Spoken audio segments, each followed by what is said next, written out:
Assalamualaikum warahmatullahi wabarakatuh. Wahsy bin Harb adalah seorang bekas budak kulit hitam dari Ethiopia milik Jubair bin Mutindam yang dimerdekakan oleh Hindun binti Utbah yang menjadi terkenal karena mampu membunuh paman Nabi Muhammad SAW yang memiliki julukan Singa Allah, yakni Hamzah bin Abdul Muttalib.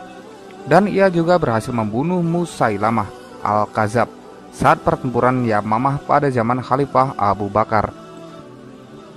Perbudakan di zaman jahiliyah bukan hal yang tabu.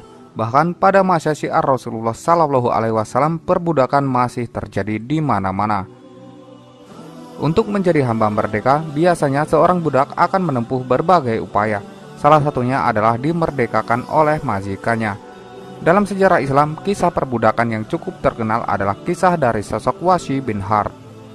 Sebelumnya ia dikenal sebagai budak berkulit hitam yang berasal dari Ethiopia milik Hindun binti Utbah, istri panglima perang kaum Quraisy, yaitu Abu Sufyan bin Harb. Hindun binti Utbah merupakan salah satu wanita Quraisy yang sangat menentang ajaran Islam, hingga pada akhirnya dia kehilangan banyak saudara saat perang Badar berlangsung. Dia pun menyimpan kebencian luar biasa ketika ayah dan saudara-saudaranya mati dalam perang Badar tersebut. Hingga pada akhirnya kaum Quraisy memilih untuk menyerang umat muslim dalam sebuah peperangan yang kemudian kita kenal sebagai Perang Uhud. Perang Uhud menjadi kesempatan bagi Hindun binti Utbah untuk membalaskan dendamnya. Dia pun menyewa seorang pembunuh bayaran bernama Wahsy bin Harb. Hindun meminta agar Wahsy membunuh paman Rasulullah SAW, yaitu Hamzah bin Abdul Muttalib, dengan bayaran yang sangat besar. Hindun menjanjikan akan membebaskan Wahsy bila ia mampu membunuh salah seorang di antara Nabi Muhammad SAW sendiri, Ali bin Abi Thalib atau Hamzah, sebagai balas dendam atas kematian ayahnya pada perang Badar. Wahsy kemudian menjawab, "Aku tidak akan mampu mendekati Muhammad sama sekali, karena para sahabatnya selalu berada di sampingnya lebih dekat dari siapapun.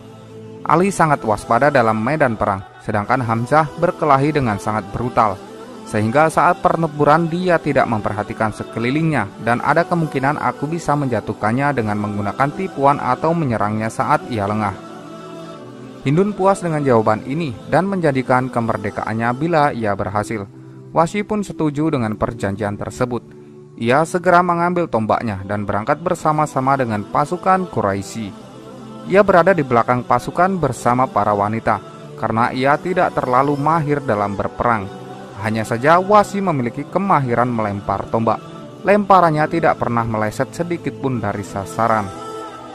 Wahsy yang dikenal ulung dan sangat pandai menombak itu pun memilih bergabung dengan pasukan Quraisy. Dalam medan perang ia selalu konsentrasi untuk membidik paman Rasulullah SAW yang mendapat julukan Singa Allah itu. Tidak lama kemudian Wahsy melihat Hamzah maju bagaikan unta kelabu, merobohkan lawan-lawannya dengan pedang tanpa hambatan. Tidak ada yang berani menghadang atau berdiri di hadapannya. Sementara itu Wahsy berdiri di balik sebuah batu besar, menunggu Hamzah mendekatkan ke arahnya. Tiba-tiba seorang penunggang kuda pasukan Quraisy yang bernama Shiba bin Abdul Uzza datang dan mendatangi Hamzah ke arah Wahsy. "Lawanlah aku, wahai Hamzah, kemarilah," tantang Shiba. Hamzah menoleh lalu melompat ke arah Shiba. Tangannya bergerak memukulkan pedang. Sekali tebas Shiba jatuh tersungkur bermandikan darah di hadapan Hamzah.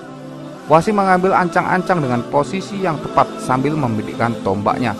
Setelah dirasa mantap, ia lemparkan senjata tersebut ke arah Hamzah. Tombak itu melesat tepat mengenai Hamzah.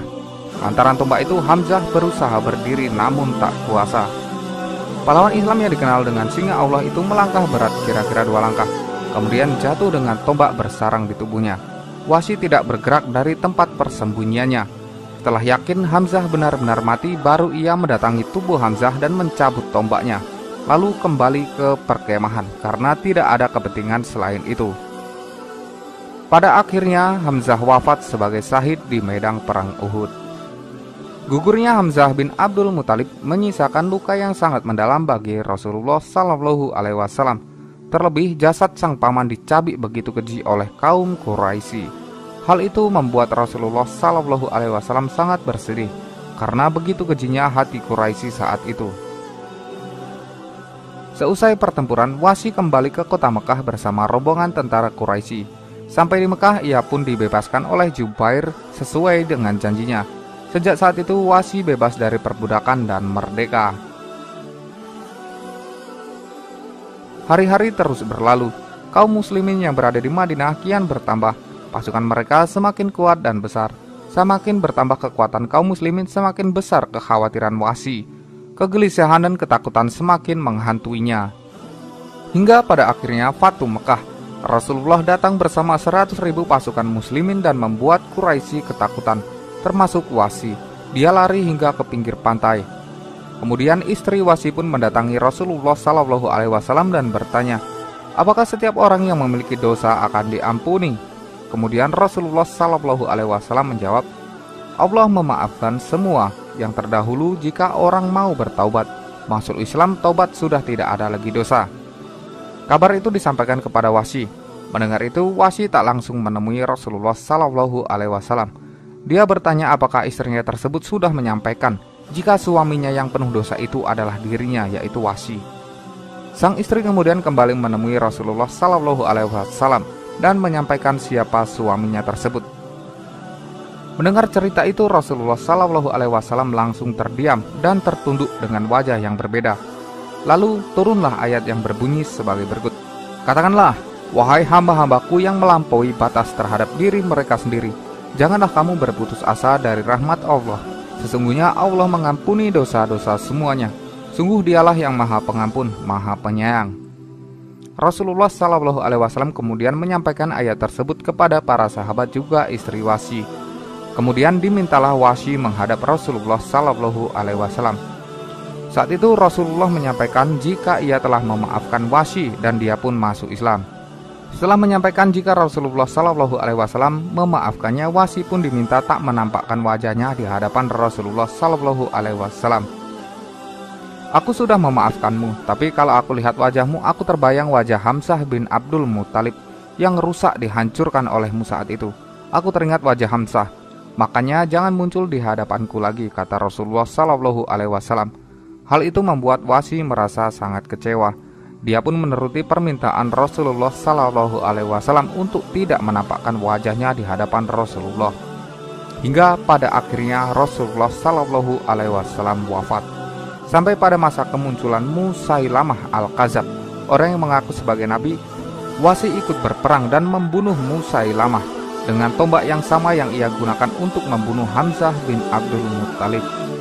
Pasca itu, Wahsy semakin meningkatkan keimanan. Wahsy bertekad untuk tak kembali pulang ke Mekah dan melanjutkan syiar ajaran Islam ke berbagai penjuru negeri.